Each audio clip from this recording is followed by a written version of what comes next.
I'd like to thank Dr. Gendon and the faculty at Mount Sinai for giving me the honor of presenting today. I was actually born at Mount Sinai Hospital. I did my residency here. Some of my teachers are in this room, notably Dr. Lawson, Dr. Sachs, Dr. Green is here too.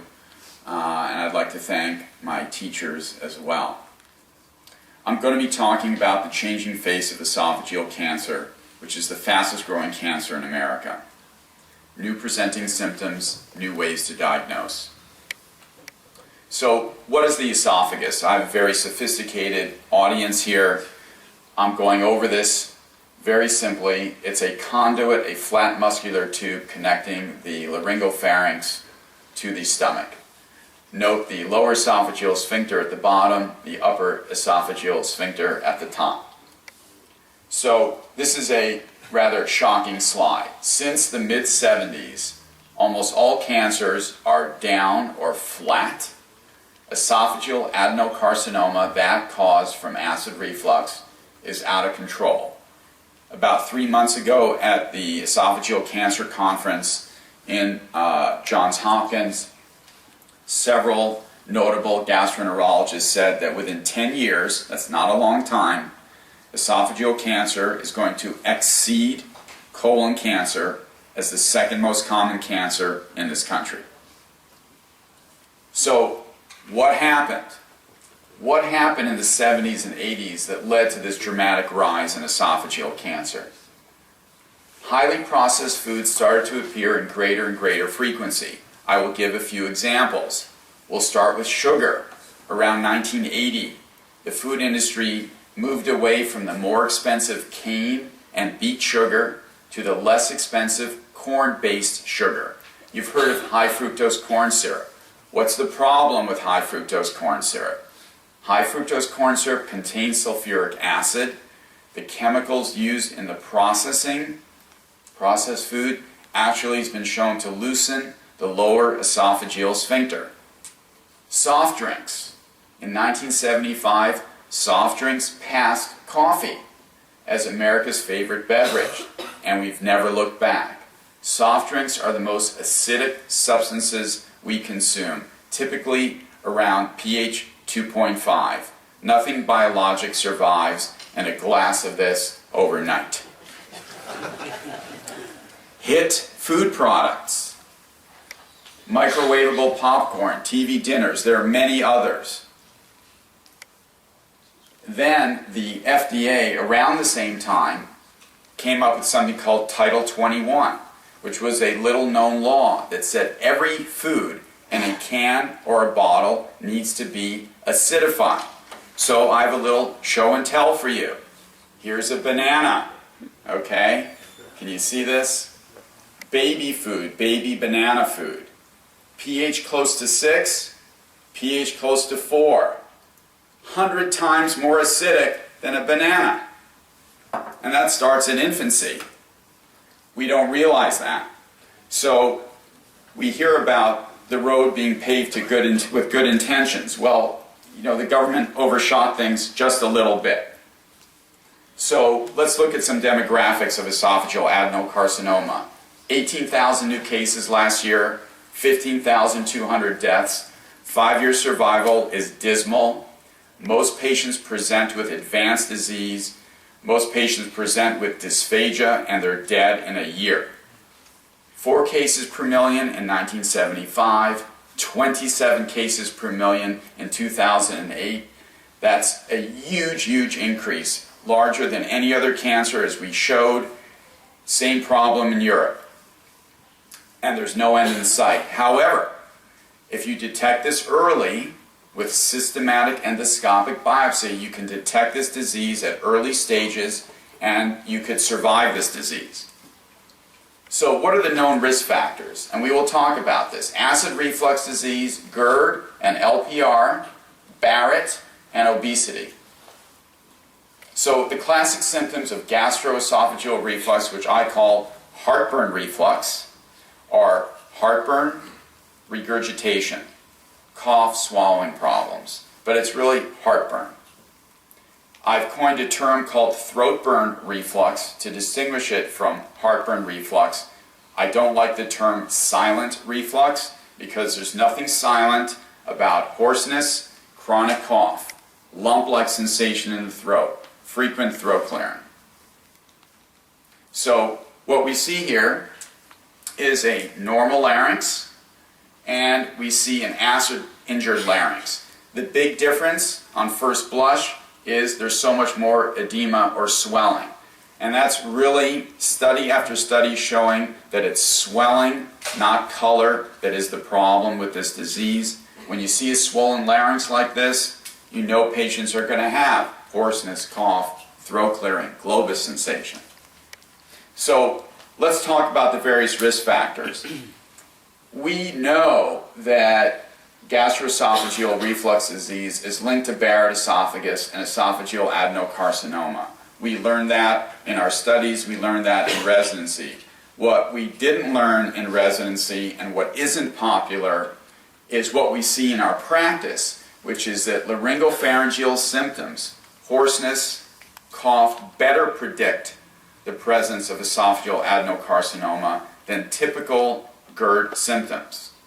More recently, it was shown that medically treated patients with mild or absent GERD symptoms and medically untreated patients with severe atypical symptoms have a significantly higher odds of getting esophageal adenocarcinoma than medically treated patients with severe GERD symptoms, right? So what do we look at? When someone has heartburn, they go to the gastroenterologist, they get examined. If you have cough, throat clearing, lump-like sensation, you'll go to your drugstore, you'll take an antihistamine. This can go on for years. The high-risk patients never actually get examined.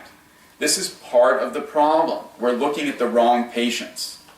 And imagine if the fastest growing cancer in America was vocal cord cancer. What would people say about ENT doctors? Okay, another risk factor, Barrett esophagus. The normal esophagus is lined with squamous epithelium. Barrett is effectively stomach lining creeping up into the esophagus. There's some debate about how risky this actually is for developing adenocarcinoma. A 40 times increased risk is risky enough for me.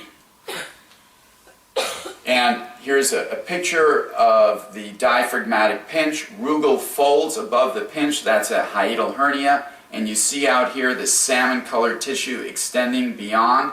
This is Barrett esophagus. Obesity as a risk factor. Obese individuals have a 5-fold increased risk for esophageal adenocarcinoma. If you're obese at a younger age, you have an even greater risk. This is tied into Barrett and GERD, as obese males have a 2.5-fold increase greater risk for Barrett, and we know that obesity is a risk factor for gastroesophageal reflux disease. So it's all connected. How do we diagnose it? You're familiar with sedated upper endoscopy.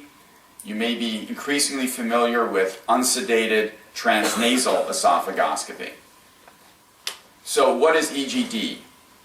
Esophagogastroduodenoscopy is currently the most common method of endoscopically examining the esophagus. You need to sedate because you're putting a hose in the mouth. The mouth is where the gag reflex is. By going through the nose, you go behind the gag reflex.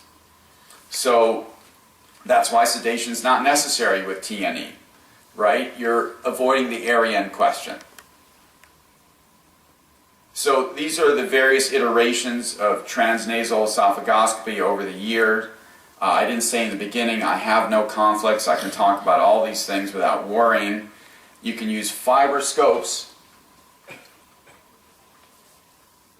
You can use distal chip, you can use endosheaths, you can biopsy through each of these. These are all very, very thin instruments ranging in diameter from 3 millimeters to just under 5. Multiple studies have been done comparing TNE to EGD in terms of patient safety, feasibility, patient tolerance, accuracy for detecting Barrett, and consistently in very, very well-powered studies, there is no difference between the two techniques.